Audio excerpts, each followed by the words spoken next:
জাতীয় মসজিদে জাতীয় কোনো ইস্যু নিয়ে কেউ আসে না। জাতীয় মসজিদ, কিন্তু জাতীয় কোনো ইস্যু নিয়ে এখানে কোরআন সুন্নাহর আলোকে, শরীয়তের আলোকে এই বিষয়ে আমাদেরকে গাইড দেন, এই কথা বলার জন্য এখানে কেউ আসে না। আসে শুধু পানি পড়ার জন্য, আসে হুজুর দোয়া রাখেন, দোয়া করেন, এই কথার জন্য। এই কথার জন্য আসে না যে জাতিসংঘের দফতর ঢাকাতে তাদের অফিস করার জন্য, দফতর করার জন্য কথা উঠছে, এটা কি আমাদের জন্য ঠিক হবে? হুজুর কোরআন সুন্নাহর আলোকে একটু বলেন। এটা লালবাগ শাহী মসজিদের খতিবের কাছেও যায় নাই, চকবাজার শাহী মসজিদের খতিবের কাছেও যায় নাই, আন্দরকিল্লার খতিবের কাছেও যায় নাই, বয়তুল মোকাররম জাতীয় মসজিদের খতিবের কাছেও আসে নাই। কেন? আল্লাহ ইমাম এবং খতিবকে কেন ইমাম বানিয়েছেন এটা তারা জানেই না, বুঝেই না। একটা ধর্ম মন্ত্রণালয় আছে, ধর্ম মন্ত্রণালয়ের মধ্যে একজন আলেমকে বসানো হয়েছে, মাশাআল্লাহ, খুশির বিষয়, বিজ্ঞ আলেম, কোরআন সুন্নাহর আলেম। তো যে কোনো বিষয় দেশের প্রথমত ধর্ম মন্ত্রণালয় থেকে অনুমোদন নিতে হবে, ধর্মীয় দিক থেকে এখানে আপত্তি আছে কিনা, এই বিষয়ে ধর্মের নির্দেশনা কি, ওখান থেকে প্রথম অনুমোদন নাও, তারপরে অন্য ফয়সালা, অন্য মুশওয়ারা।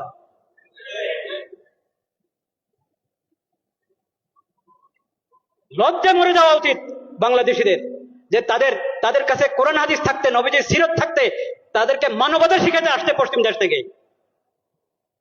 লজ্জা মরে যাওয়া উচিত।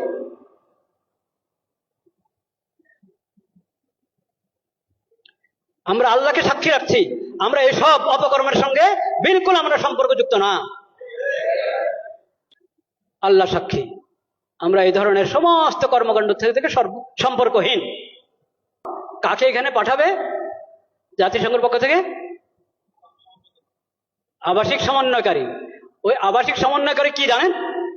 সমকামী। বলেন নাউজুবিল্লাহ। এখন ওখান থেকে প্রস্তাব পাঠানো হয়েছে, এখান থেকে হ্যাঁ বলতে আর কতক্ষণ লাগবে আল্লাহ জানেন।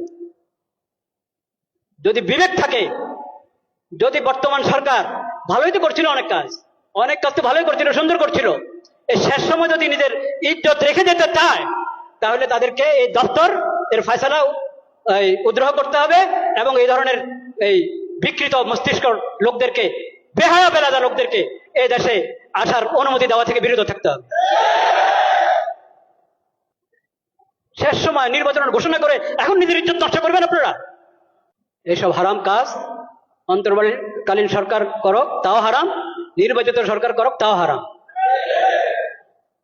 যে করক এসব কাজ হারাম। ঈমান রক্ষা করো, ঈমান রক্ষা করো, চরিত্র রক্ষা করো। ঈমান বিনষ্টকারী, চরিত্র বিনষ্টকারী, আখলাক বিনষ্টকারী কোনো কিছুর অনুমোদন এই দেশে চলতে পারে না। এটা তাওহীদের জমিন। আল্লাহ তাআলা হেফাজত করেন।